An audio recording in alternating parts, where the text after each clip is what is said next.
চলুন আমরা সময় নষ্ট না করে আমরা জেনে নেব কিভাবে আমাদের ইউএএন নাম্বার বা পিএফ নাম্বার বার করতে হয়। চলে এসেছি আমার ল্যাপটপ স্ক্রিনে, যেখানে দেখা যাচ্ছে গুগল ক্রোমটাকে আমরা ওপেন করব। করার পরে আমরা গুগলে সার্চ করব ইপিএফও।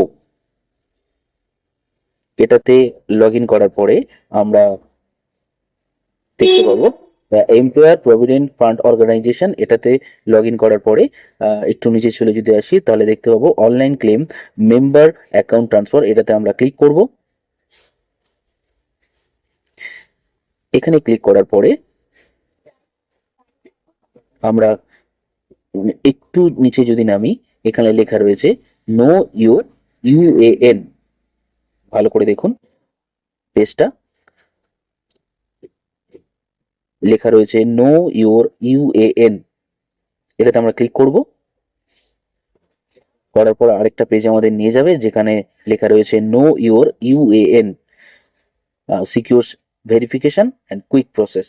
এখানে আসার পরে আমরা নীল একটা লেখা রয়েছে দেখুন বর্ডারের মধ্যে, গেট স্টার্ট।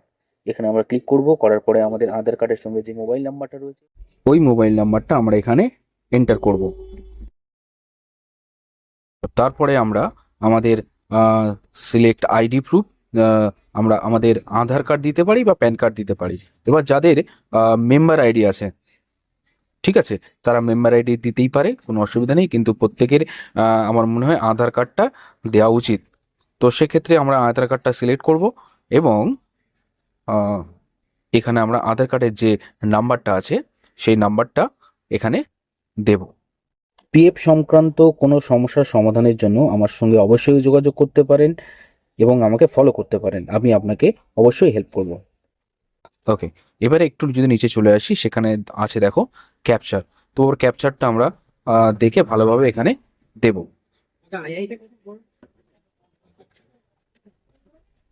খুব সহজ পদ্ধতি, প্রত্যেকেই আপনারা এইটা করতে পারবেন, কোনো অসুবিধা হবে না। অসুবিধা হলে আমার সঙ্গে অবশ্যই যোগাযোগ করবেন, আমি আপনাকে অবশ্যই হেল্প করব। এবারে চলে যাব সেন্ড ওটিপি অ্যান্ড ভেরিফাইড, এটাকে ক্লিক করব। ক্লিক করার পরে একটা 6 সংখ্যার ওটিপি আমাদের বা আপনারা যারা করবেন প্রত্যেকের মোবাইলে একটা ওটিপি আসবে।